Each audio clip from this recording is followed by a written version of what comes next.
Haha! Just like that, I'm in the front seat. Still rolling without the cooler. And liking it. Sorry, cooler. You're gonna have to go bye-bye.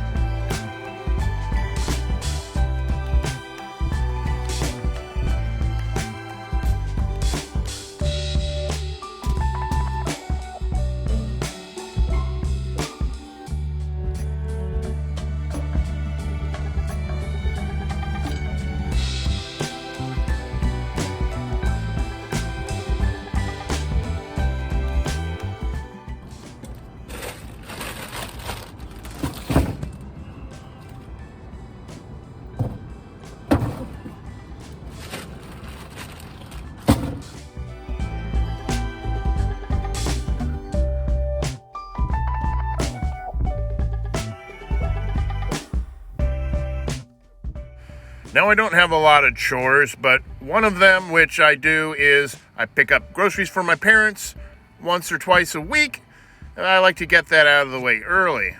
But I have been noticing since I've been coming over here, I got a little leakage. Gotta be some kind of oil leak dripping down from underneath. I can't tell what's going on down there, so that's when we take it over to the friendly neighborhood good guys. And well, they do more than tires. They do pretty much everything.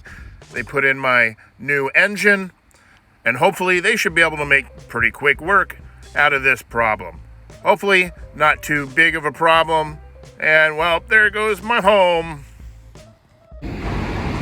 Now, while it's always nice to get work done on your vehicle when you need it and take care of things as soon as you see them, it's always a little bit scary for me when I bring a vehicle in, because I'm not really much of an automotive guy, and I've kind of had a string of bad luck in the past with my cars.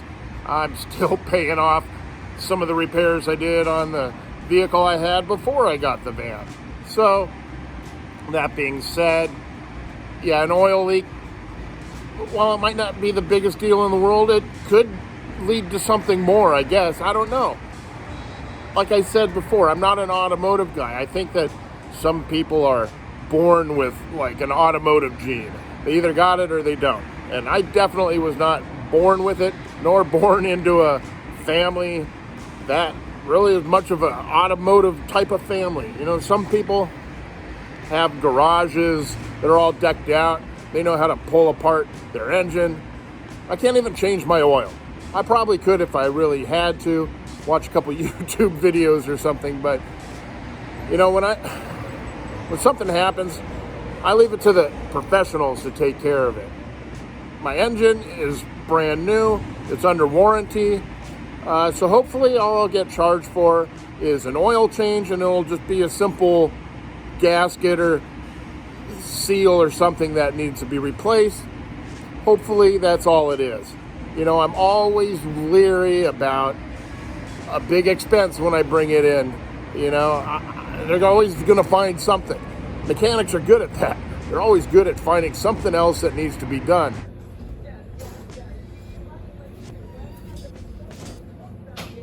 But you're not Firestone. Do you have a Firestone? Do you know what a Firestone is? All right. Well, looks like she's done.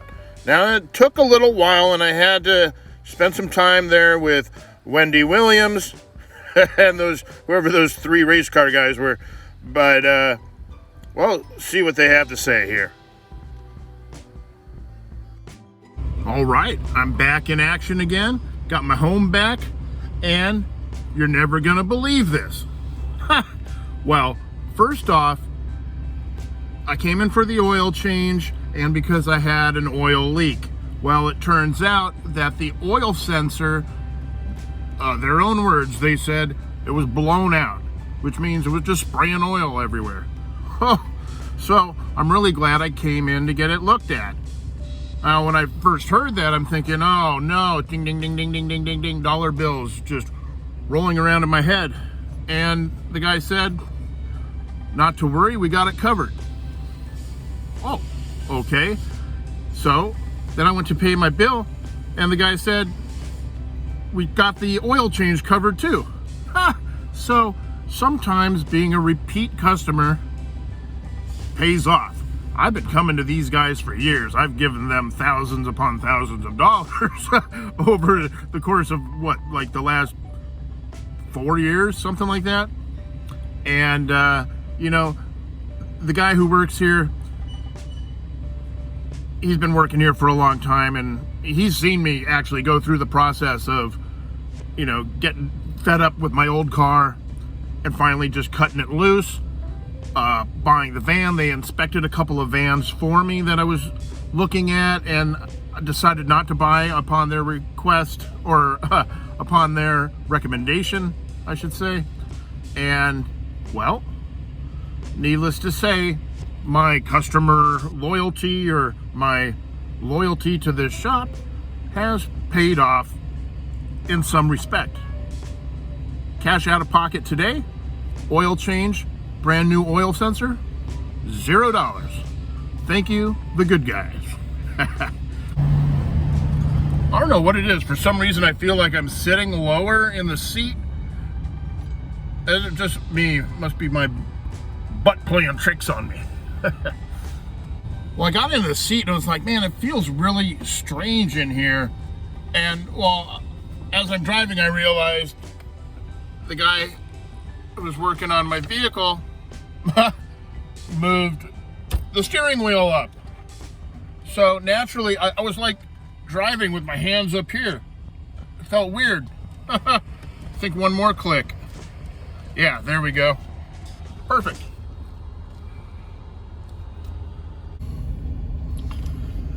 This is really sad to see. This was my favorite 50s style drive-in called Fat Jack's. The sign's even taken down. I'm really sad to see this place go. Another casualty of the COVID. What an incredible disappointment to see that Fat Jack's is gone.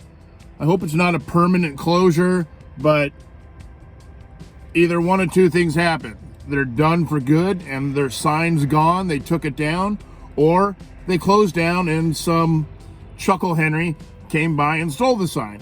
I'm hoping the latter, because there's very few places like this left in existence. An actual drive-in where you could just drive up and they bring the food out to you like that.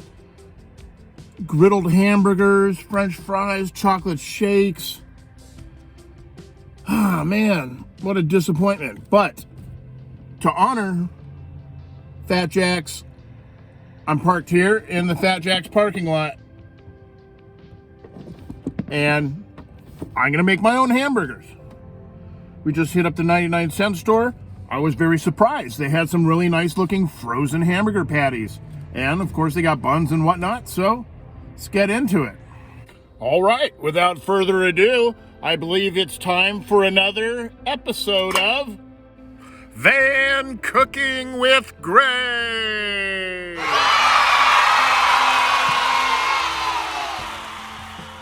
Thank you very much for showing up today. On today's episode, we're going out on a limb. I'm gonna be making a cheeseburger. Ho ho, moly, wole, holy moly. I know. Possibilities are endless what you could make here in your van. I got myself some cheddar slices and some fine quality hamburger patties. Sometimes the frozen patties cook up way better than a fresh patty, just by nature of it having been frozen. Some kind of scientific principle behind that, I'm sure. I'm not privy to such technical information. I just know how to make food hot and put it in my mouth. All right, we're getting that point here where the blood's starting to come up. Once that blood starts coming up to the top, you know you're about ready to turn. A little bit of salt, a little bit of pepper, garlic. I remember that comes out pretty fast. And onion powder is really what you want on a burger, at least for me. Gets you that classic kind of burger taste. All right, got a lot of juicy, loosey-gooseys there. So we're just gonna give her a nice flip. We'll set this cheese on here, let it do its work. Burger's ready. How do I know? Because I know. Now I got a little bit of grease in the pan here. I'm gonna use that to toast the buns. All right, getting a little toasty here. Woo! Always clean up as you go along. It saves a headache later. No one wants to have their meal and then have to do all the dishes, especially with like pots and pans. And that's the first thing you learn if you're in any kind of decent restaurant or catering environment. If you're working with anybody worth a damn, what they're gonna teach you first off, clean up after yourself. And it was ingrained in me from early on in the food service industry. Always leave the place cleaner than when you found it.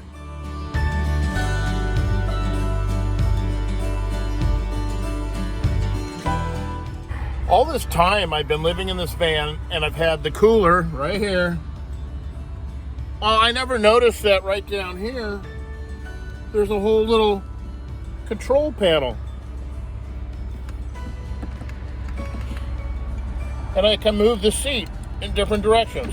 Whoa, there we go, forward, back, lumbar support. Yeah. Ha, who knew? It was always hidden by the cooler. I didn't even know that those controls were there. Much better now.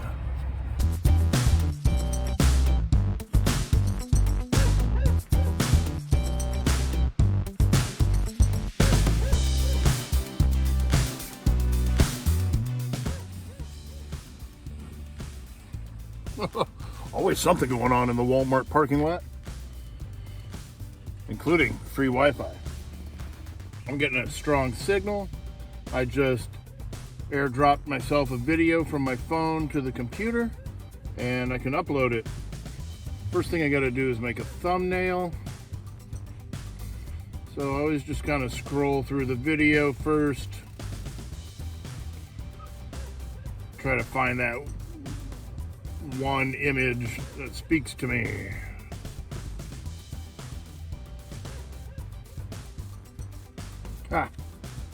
This one I had a feeling. I didn't make it in my video because I honestly didn't want to do the research because sometimes I'm just really lazy, but in the last video, the one I'm uploading now, while you're watching me do it and the one you're watching, whatever. It's like Inception. When I went out to Choinumni Park, there was this cool little cemetery. I couldn't figure out how to get to it. And I think you're not really supposed to get to it. And as I'm scrolling through the footage here, I couldn't really read it very clearly on my phone. I know that the entrance here says Choinumni on it, but underneath of it, it says Sacred Burial Grounds. And I did just recently realize that Choinumni is a tribe of Indian, local tribe that lived along the Kings River. And, well, I guess apparently there's in a fight to be recognized. And, well, this must be one of their sacred burial grounds, as it says right here. Very interesting. It makes me want to explore it even more now, but I don't think that's appropriate. At least I got my aerial footage here.